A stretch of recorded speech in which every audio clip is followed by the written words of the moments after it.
दारुल उलूम देवबंद की पूरी हकीकत सामने आ गई है। अभी तक जो कुछ छिपा हुआ था वो सामने आ गया है और दारुल उलूम ने कहा है कि गजवा हिंद बिल्कुल जायज है। दारुल उलूम का इतिहास आप देखिए। दारुल उलूम रोहिंग्या घुसपैठियों की मदद करता है, बांग्लादेशी घुसपैठियों की मदद करता है, धर्मांतरण कराने वाले जिहादियों की मदद करता है, जनसंख्या विस्फोट की वकालत करता है, दारुल उलूम बम विस्फोट करने वाले आतंकवादियों की मदद करता है, पत्थरबाजों की मदद करता है, मजहबी उन्माद फैलाने वालों की मदद करता है, दारुल उलूम अलगाववादियों की मदद करता है, दारुल उलूम आतंकवादियों की मदद करता है, दारुल उलूम विदेशी कुरीतियों को समर्थन करता है। उदाहरण के लिए दारुल उलूम बाल विवाह का समर्थन करता है, दारुल उलूम बहुविवाह का समर्थन करता है, दारुल उलूम मुताह मिस्यार तहर्रुस का समर्थन करता है, दारुल उलूम दारुल कज़ा खोलने का समर्थन करता है, शरिया कोर्ट पूरी देश में खुलवाता है, दारुल उलूम 3 तलाक का समर्थन करता है, तलाक़े हसन का समर्थन करता है, तलाक़े हसन का समर्थन करता है, तलाक़े बाइन का समर्थन करता है, तलाक़े किनाया का समर्थन करता है, दारुल उलूम हलाला का समर्थन करता है, दारुल उलूम चाची मामी मौसी बुआ से निकाह का समर्थन करता है, चचेरी मौसेरी ममेरी फुफेरी बहन से निकाह का समर्थन करता है, जबकि भारत में ऐसा नहीं होता। तो दारुल उलूम सभी विदेशी कुरीतियों का समर्थन करता है, लेकिन भारत की संस्कृति का विरोध करता है। दारुल उलूम वंदे मातरम का विरोध करता है, वसुधैव कुटुंबकम का विरोध करता है, नारी तू नारायणी का विरोध करता है, सर्व मंगल मांगल्य का विरोध करता है। एक कहते हैं वसुधैव कुटुंबकम की जो भावना है भारत की, कभी भी उसका समर्थन नहीं करता है दारुल उलूम। और ऐसा क्यों कर रहा है? क्योंकि संविधान में कुछ ऐसे प्रावधान है जिसका वो दारुल उलूम फायदा उठा रहा है।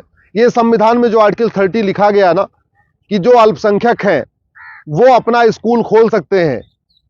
आज तक अल्पसंख्यक डिफाइन नहीं किया गया, लेकिन कांग्रेस ने 1993 में मुस्लिम्स को अल्पसंख्यक बना दिया, 1992 में माइनॉरिटी कमीशन एक्ट बना दिया और उसी का फायदा उठा के दारुल उलूम पूरे देश में मदरसा चला रहा है और पूरे देश में नफरत की शिक्षा दे रहा है, नफरती तालीम दे रहा है।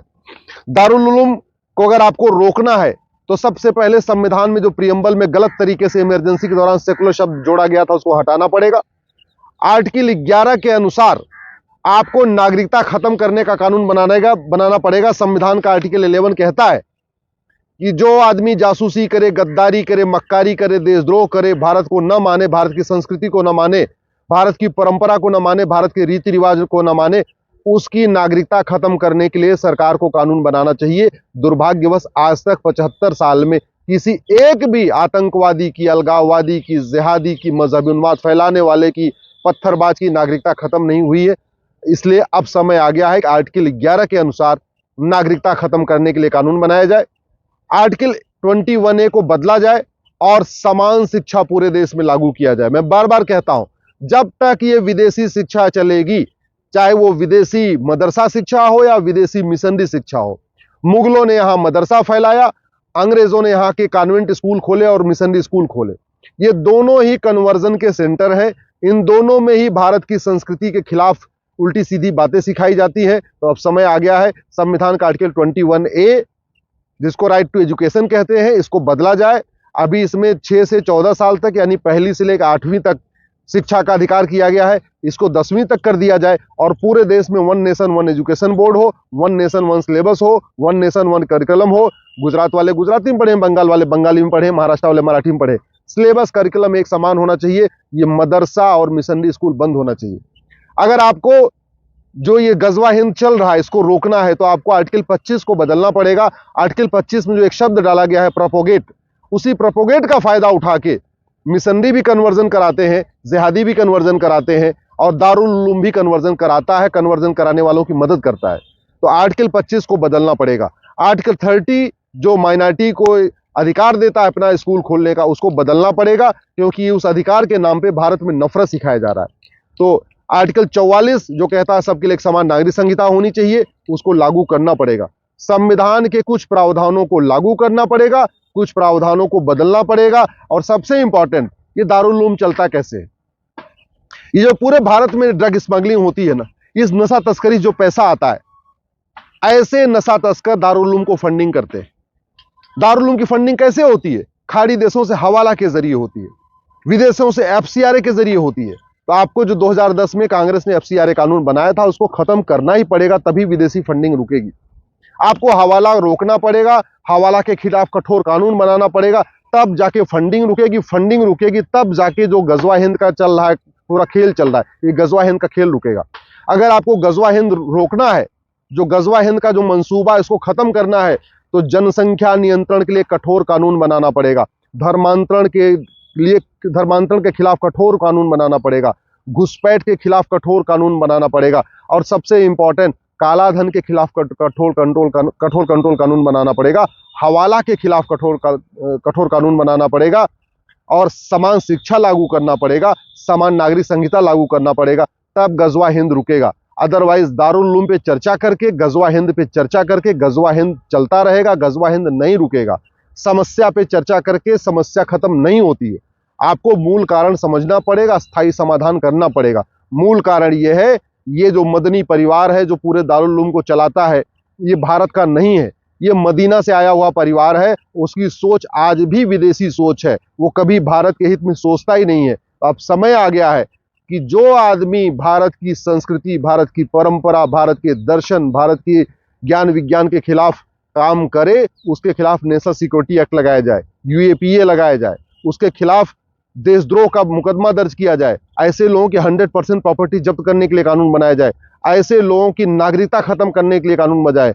मैं गारंटी के साथ कहता हूं, धर्मांतरण कराने वालों की 100% प्रॉपर्टी जब्त करिए, नागरिकता खत्म करिए, 20 से 50 साल का सजा देने के लिए कानून बनाइए, धर्मांतरण रुक जाएगा।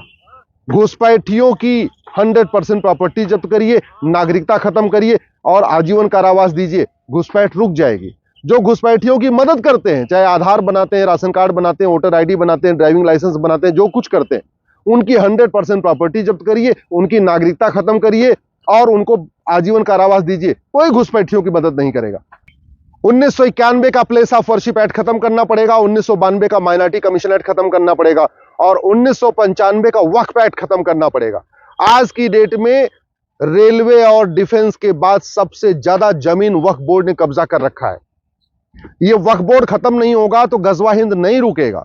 इसलिए मैं बार बार कह रहा हूं, गजवा हिंद रोकने के लिए धर्मांतरण नियंत्रण कानून बनाना पड़ेगा, घुसपैठ नियंत्रण कानून बनाना पड़ेगा, जनसंख्या नियंत्रण कानून बनाना पड़ेगा, मदरसा बंद करना पड़ेगा, समान शिक्षा लागू करना पड़ेगा, सभी विदेशी कुरीतियां खत्म करना पड़ेगा, समान नागरिक संहिता लागू करना पड़ेगा, ये माइनॉरिटी मेजॉरिटी का कॉन्सेप्ट खत्म करना पड़ेगा, विशेष दर्जा बंद करना पड़ेगा, विशेष मंत्रालय जो माइनॉरिटी अफेयर मिनिस्ट्री बनी इसको रोकना पड़ेगा, माइनॉरिटी कमीशन को खत्म करना पड़ेगा। और सबसे इंपॉर्टेंट, ये जो 12 लाख एकड़ जमीन वक्फ बोर्ड लेके बैठा हुआ है, इस वक्फ कानून को खत्म करना पड़ेगा और उस 12 लाख एकड़ जमीन को वापस लेना पड़ेगा। नहीं तो गजवा हिंद होगा, 100% होगा।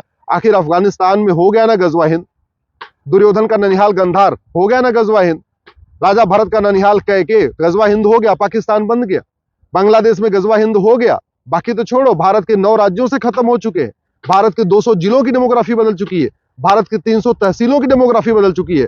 तो केवल तू मैं करने से, आरोप प्रत्यारोप करने से गजवा हिंद नहीं रुकेगा, भाषणबाजी करने से गजवा हिंद नहीं रुकेगा, राम कथा करने से, भागवत कथा करने से गजवा हिंद नहीं रुकेगा, कविता पाठ करने से गजवा हिंद नहीं रुकेगा, टीवी डिबेट करने से गजवा हिंद नहीं रुकेगा। गजवा हिंद रुकेगा केवल कठोर कानून बनाने से।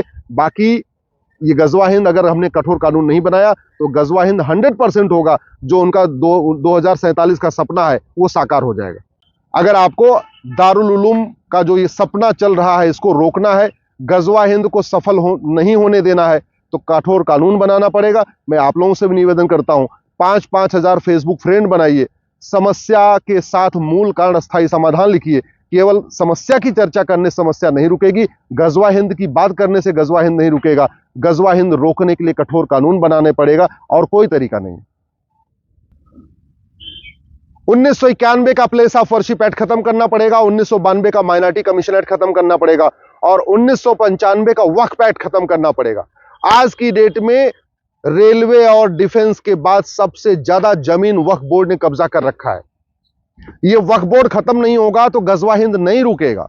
इसलिए मैं बार बार कह रहा हूं, गजवा हिंद रोकने के लिए धर्मांतरण नियंत्रण कानून बनाना पड़ेगा, घुसपैठ नियंत्रण कानून बनाना पड़ेगा, जनसंख्या नियंत्रण कानून बनाना पड़ेगा, मदरसा बंद करना पड़ेगा, समान शिक्षा लागू करना पड़ेगा, सभी विदेशी कुरीतियां खत्म करना पड़ेगा, समान नागरिक संहिता लागू करना पड़ेगा, ये माइनॉरिटी मेजॉरिटी का कॉन्सेप्ट खत्म करना पड़ेगा, विशेष दर्जा बंद करना पड़ेगा, विशेष मंत्रालय जो माइनॉरिटी अफेयर मिनिस्ट्री बनी इसको रोकना पड़ेगा, माइनॉरिटी कमीशन को खत्म करना पड़ेगा, और सबसे इंपॉर्टेंट ये जो 12 लाख एकड़ जमीन वक्फ बोर्ड लेके बैठा हुआ है इस वक्फ कानून को खत्म करना पड़ेगा और उस 12 लाख एकड़ जमीन को वापस लेना पड़ेगा।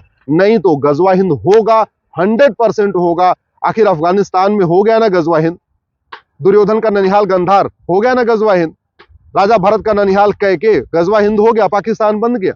बांग्लादेश में गजवा हिंद हो गया, बाकी तो छोड़ो, भारत के 9 राज्यों से खत्म हो चुके हैं, भारत के 200 जिलों की डेमोग्राफी बदल चुकी है, भारत के 300 तहसीलों की डेमोग्राफी बदल चुकी है।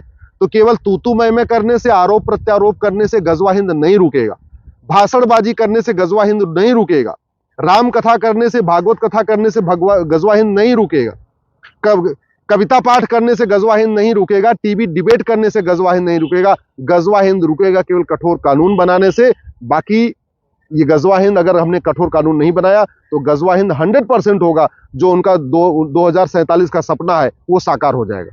ऐसे ही अपडेट और वीडियोस के लिए भारतनाथ को लाइक, शेयर और सब्सक्राइब करें। बेल आइकन दबाना ना भूलें।